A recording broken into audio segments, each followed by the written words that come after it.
Welcome to gradient competition classes.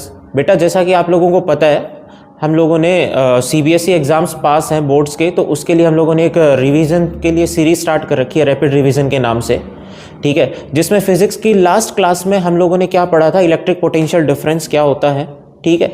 और उसके ऊपर कुछ एक दो क्वेश्चंस हम लोगों ने किए थे, ठीक है, प्रैक्टिस के तौर पे, और कुछ आप लोगों को दिए भी थे 2 क्वेश्चंस, ठीक है। तो जो लास्ट क्लास में प्रैक्टिस के लिए 2 क्वेश्चंस दिए थे उसको हम लोग डिस्कस कर रहे हैं आज, ठीक है। जिसमें एक क्वेश्चन क्या था आपके पास, calculate the potential difference between the terminals of a battery if 100 joule of work is required.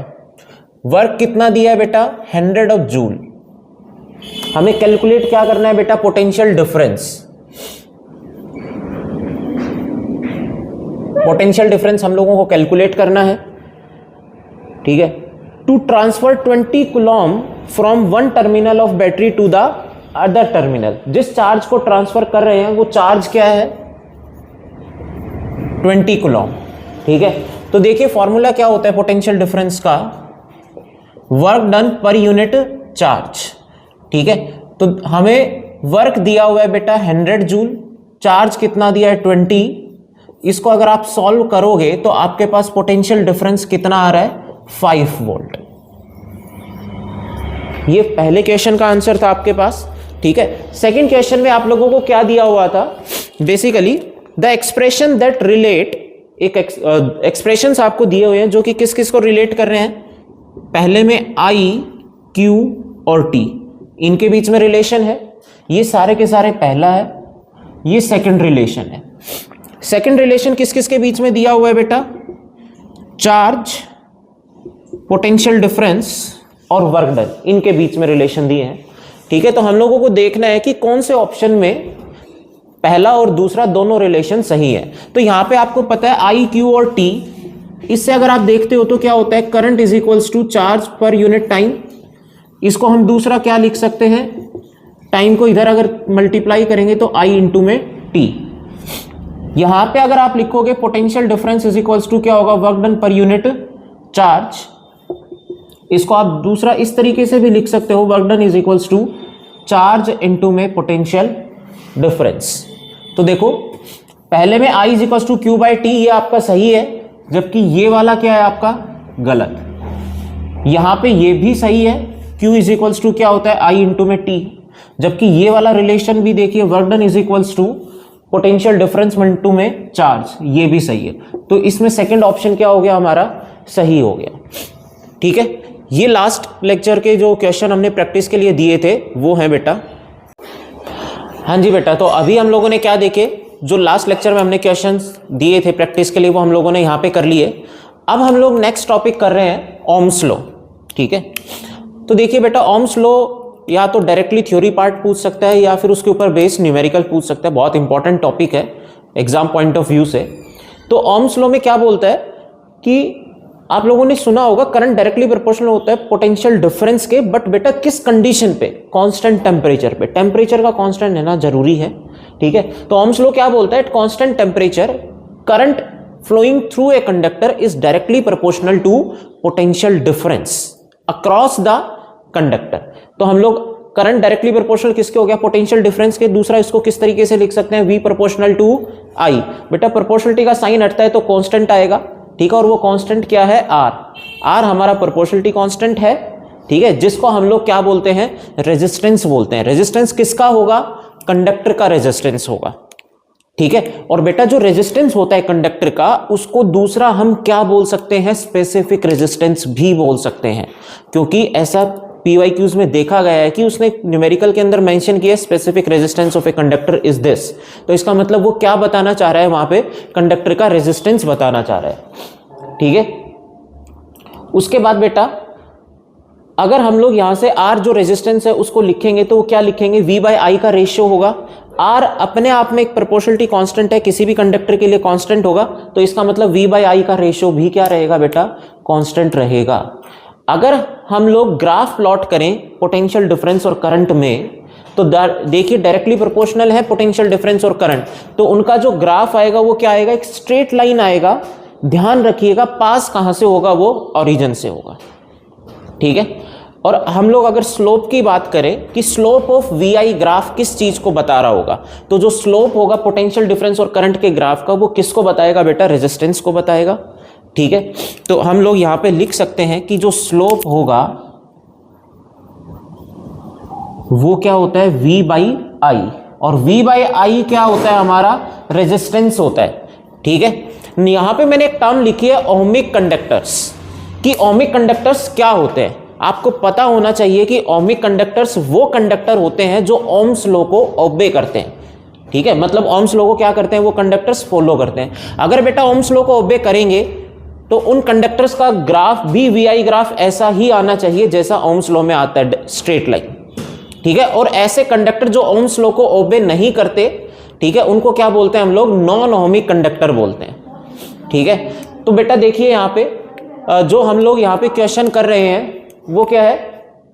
Define Ohm's law, या फिर उसको दूसरा कैसे पूछ सकता है? स्टेट द लॉ, उस लॉ को बताइए जो क्या करता है? Gives the relationship between potential difference, जो कि पोटेंशियल डिफरेंस V में across the ends of a conductor, potential difference conductor के एंड्स के अक्रॉस लग रहा है। दूसरा क्या है? करंट किससे फ्लो कर रहा है? कंडक्टर से।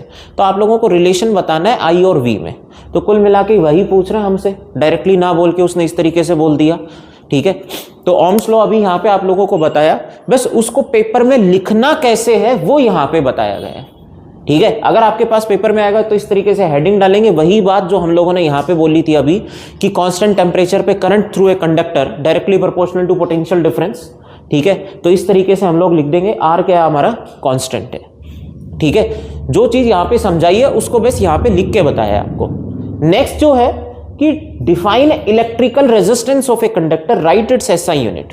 कि अभी तक जो हम लोगों ने यहाँ पे पढ़ा था कि प्रोपोर्शनलिटी कांस्टेंट क्या है? आपका रेजिस्टेंस है। तो वो रेजिस्टेंस होता क्या है कंडक्टर का? ठीक है, देखो बेटा, किसी भी कंडक्टर के अंदर, जैसे मान लीजिए ये हमारे पास कंडक्टर है, कंडक्टर के अंदर क्या फ्लो करते हैं, क्या मूव करते हैं? इलेक्ट्रॉन्स मूव कर रहे हैं। ठीक है, तो अगर इसको हम लोग इस तरीके से एक्सटर्नल सोर्स के साथ कनेक्ट कर दिया, इलेक्ट्रॉन इस डायरेक्शन में फ्लो कर रहे हैं। अब जब वो फ्लो करेंगे इलेक्ट्रॉन्स, तो बीच रास्ते में उनके डायरेक्ट मोशन में उनका कॉलिजन होगा कंडक्टर के एटम्स या आयंस के साथ, और उस कॉलिजन में क्या होता है? उनके रास्ते में बेसिकली अपोजिशन आ रही है।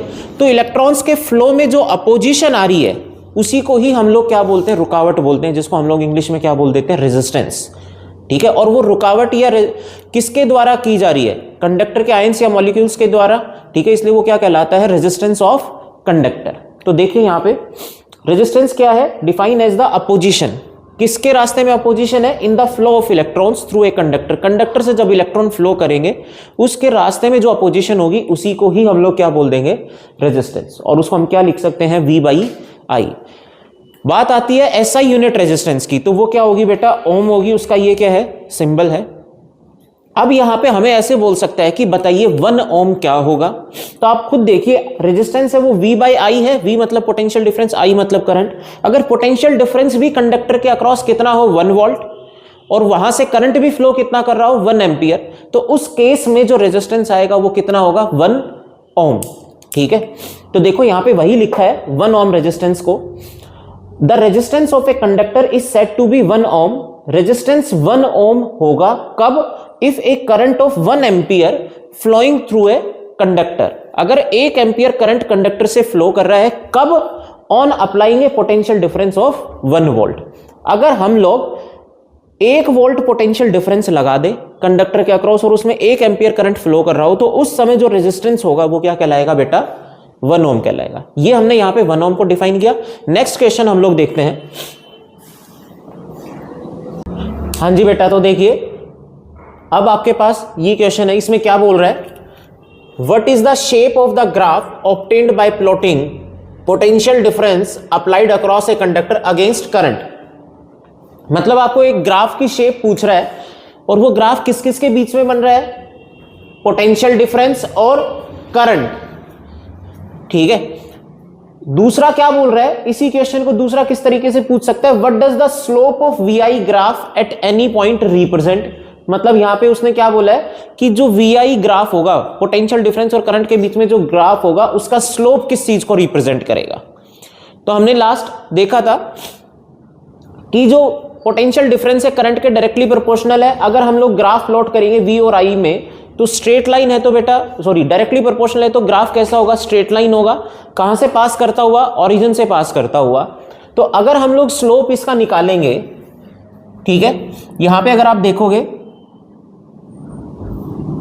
ये एंगल कितना, थीटा, ठीक है, ये इधर ये किस बात को बता रहा होगा, change in potential difference del V। ये किसको बता रहा होगा, चेंज इन करंट। तो जो आपका स्लोप होगा वो किससे निकलता है बेटा, टेन थीटा से निकलता है। या फिर आप ऐसे कहो स्लोप किससे निकलेगा, परपेंडिकुलर डिवाइडेड बाई बेस, ठीक है, मतलब वर्टिकल डिवाइडेड बाय हॉरिजेंटल। तो परपेंडिकुलर क्या है आपका डेल V और बेस क्या है आपका, हॉरिजेंटल क्या है डेल I। और del V by del I क्या होता है बेटा, रेजिस्टेंस होता है, potential difference divided by current, ठीक है। तो इसलिए हम लोग बोल सकते हैं जो स्लोप होगा VI ग्राफ का वो किस बात को रिप्रेजेंट कर रहा होगा, आपके रेजिस्टेंस को रिप्रेजेंट कर रहा होगा। बट ध्यान रखिएगा बहुत बार ऐसा होता है VI ग्राफ को इंटरचेंज करके क्या बोल देता है, IV ग्राफ का स्लोप बताओ।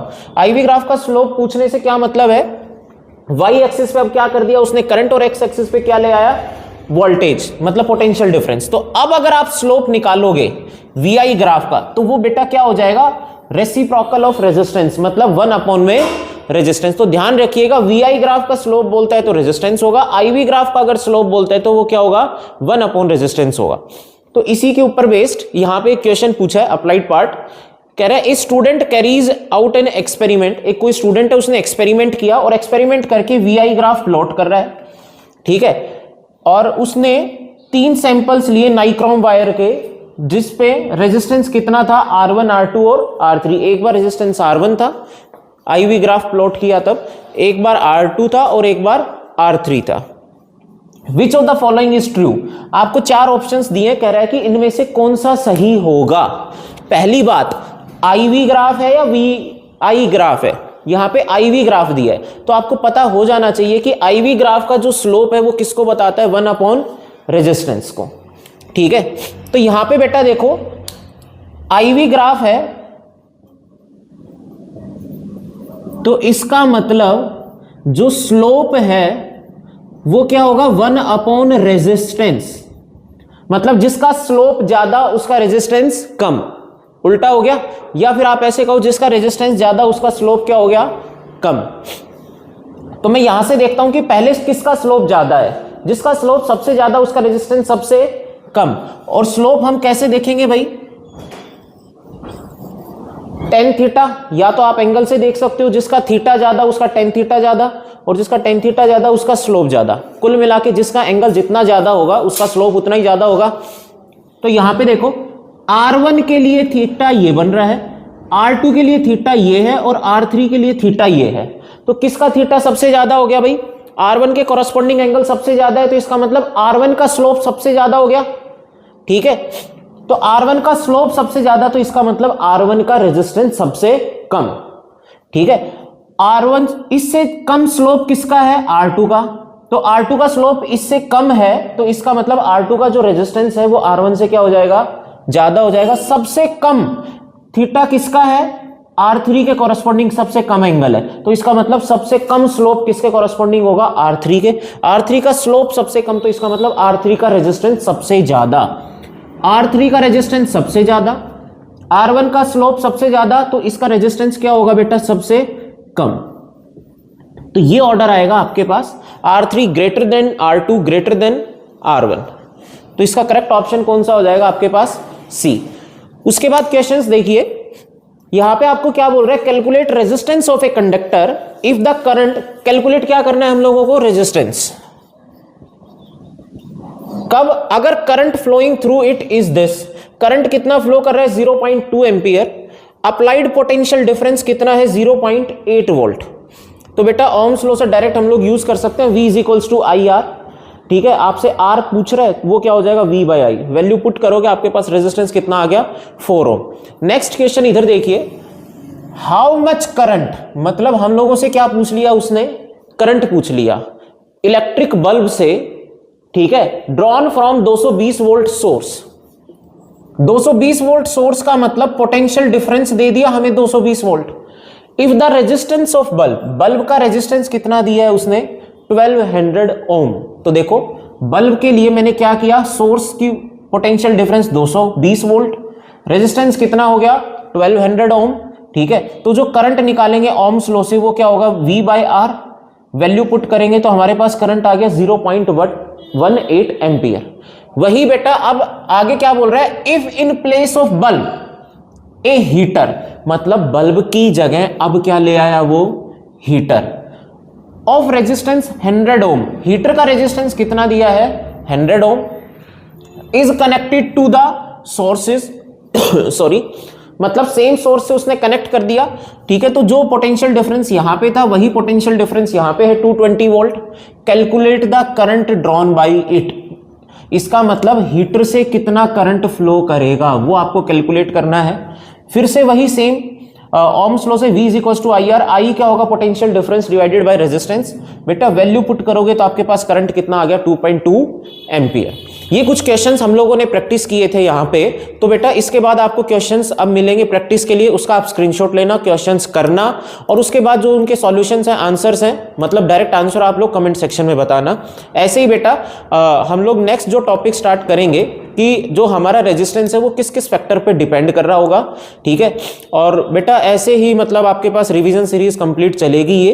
तो ये जितने भी आपके पास ये रिवीजन लेक्चर्स हैं आप अपने जो क्लासमेट्स हैं उनके साथ भी शेयर करना, ठीक है। और बेटा बेल आइकन को प्रेस करना ना भूले। ग्रेडियंट कंपटीशन क्लासेस के चैनल को सब्सक्राइब भी करिएगा। Thank you.